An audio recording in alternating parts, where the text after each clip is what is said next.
back to my channel. I just want to carrying on talking about that article because the video cut out on me yesterday before I'd finished it. Thank you all for your comments, which I will get on to in due course.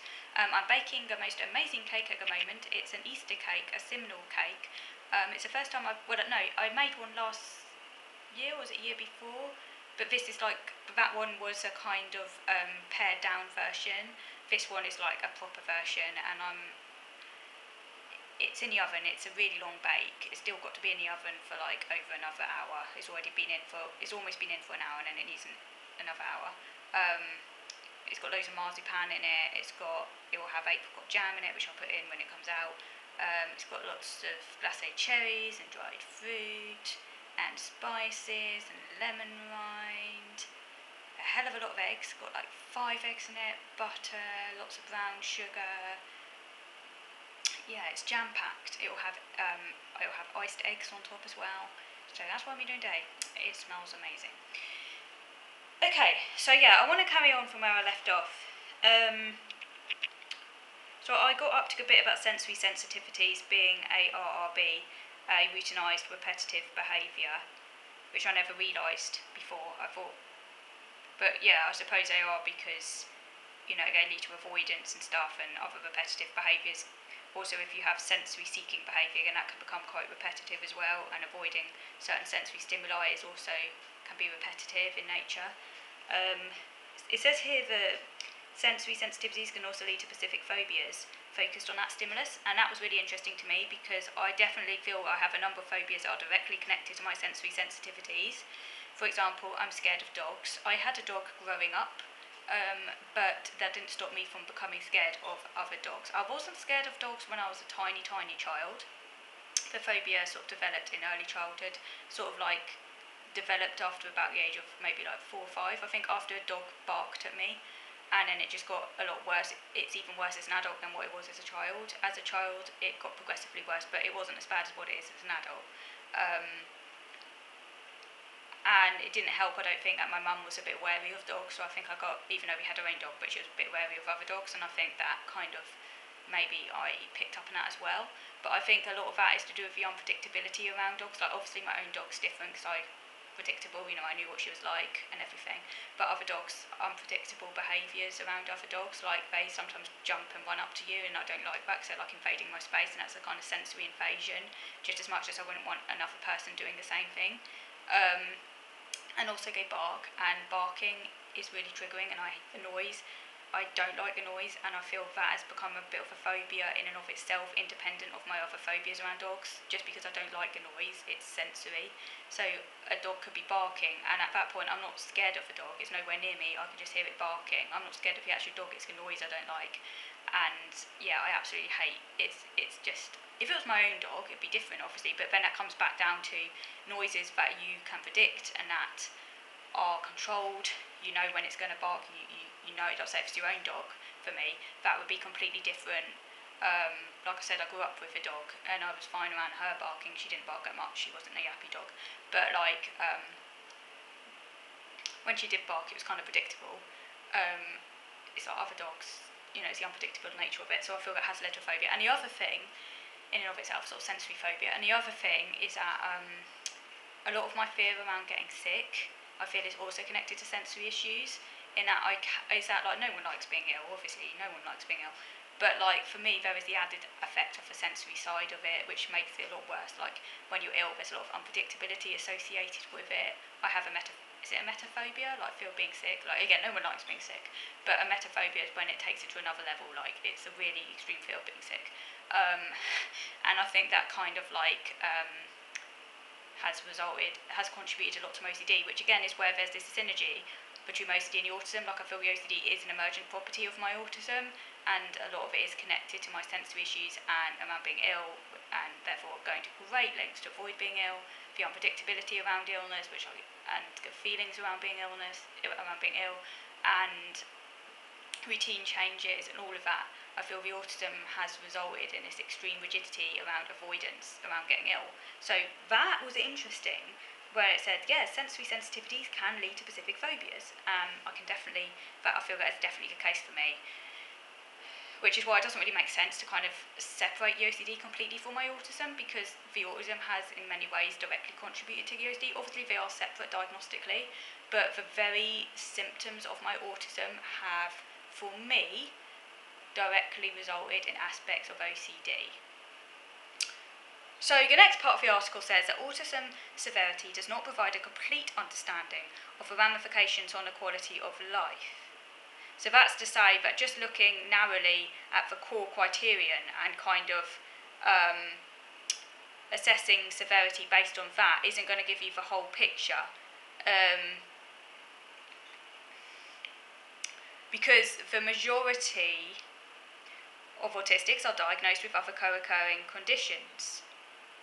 So, so someone might score, if you were to look at autism severity just based upon the core criteria, someone might not score too severe, yet if they have loads of co-occurring conditions, that means their overall quality of life combined with their autism could be much reduced. Conversely, someone might score quite highly on autism severity, and yet if they don't have too many co-occurring conditions, their quality of life might not actually be as impacted.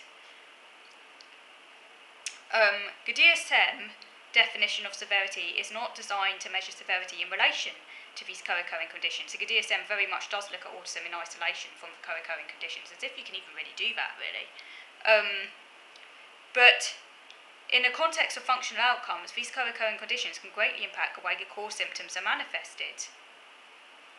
In the context of functional outcomes, these co-occurring conditions can greatly impact the way the core symptoms are manifested. So, for example, if you take the ADOS, the Autism Diagnostic Observation Schedule, one person might not engage in any reciprocal interaction with the assessor, while the second child might engage in conversation. I'd probably be that second child. Actually, I don't know if I would have been as a child, because I didn't really engage in conversation. As an adult, I would try and engage in conversation, like I probably would. So I probably would be the second child as an adult. I don't know what I would have been like as a child. I was a lot more socially impaired as a child, and I don't think I could even hold basic conversations back then. But as an adult, I think I would have been able to do that. So the second child might engage in conversation, but one characterised by poor back and forth quality. So, and the first child played during the ADOS in a restricted, inflexible way, while the second played in a more flexible manner that also included the assessor as an active participant in the play. The behaviours during ADOS determined the severity level that was given, but it is not clear how this affects the everyday functioning in real life. So what if a child with a better ADOS score had cognitive disability? In that case, they would actually be more impaired in real life than the child who got a higher severity score in the ADOS based on their inflexible behaviour and not engaging the assessor. But if that child had no other disabilities, their actual overall impairment in everyday life might actually not be as bad as that first child. As the other child. And also anxiety can also affect the core symptom severity as well. That's definitely the case, definitely. It all interacts, and it becomes incredibly difficult to separate separate it from the core. Even trying to split them apart and just look at the core in isolation. If a person has got all these other co-occurring conditions, how can you even do that? Because they all interact with one another, and trying to kind of tease them apart as if autism can exist in a pure state is kind of really difficult. I guess maybe it would be a lot easier to kind of tease apart what is autism from the other conditions, say in a very young child, before they've maybe developed loads of other comorbids.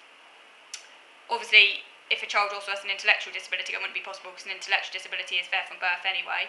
But say if you were thinking about anxiety and all these other things might develop later, it might be easier to disentangle what's autism from what are those other conditions if you looked at a very young child, for example.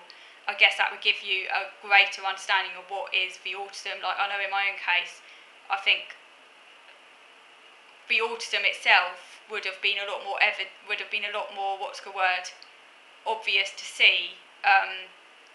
Maybe at the age of about 3, 4, 5, because I hadn't yet developed all those extra anxieties and OCDs at that point. And going by what my mum said about that time in my life, I was pretty obviously impaired. and she knew from basically from toddlerhood that something wasn't right, and that was before I developed all the anxieties. And in actual fact, weirdly, my mum actually said at that age I was fearless. Before I started school, I was actually fearless. She said it was almost unusual how little fear I had, which is quite interesting. Like, there's pictures of me just standing there with dogs whirling around me. I wish I could go back and be like that now, but no. But it's more like the fact, also the fact, like, I'll just walk off and, like, I didn't have any danger awareness, I wasn't happy to do my own thing, I seemed very unusually fearless and very independent, she said. Yeah, she said I was very independent, very energetic, very happy, but very independent and just wanting to go off and do my own thing and stuff. So yeah, that was obviously before I developed all those other co-occurring stuff, so you could say that was the kind of core autism for me, but obviously over time that's become kind of overshadowed by, like, the growth of anxiety, Steve, but obviously that progressively got worse as a child, but for most of my childhood, actually, it wasn't too bad, like, not like what it is now. And so I think you could see, looking back, how the autism affected me as a child, and it was really bad in terms of social interaction and stuff.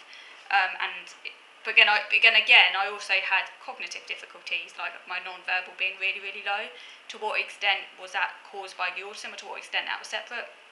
Well, a psychologist, as an adult, looking back on the scores I had as a child, suggested that maybe my autism was a lot more severe as a child, and that may well have, like, depressed those other scores still further than what they are as an adult. They have grown a little bit as an adult.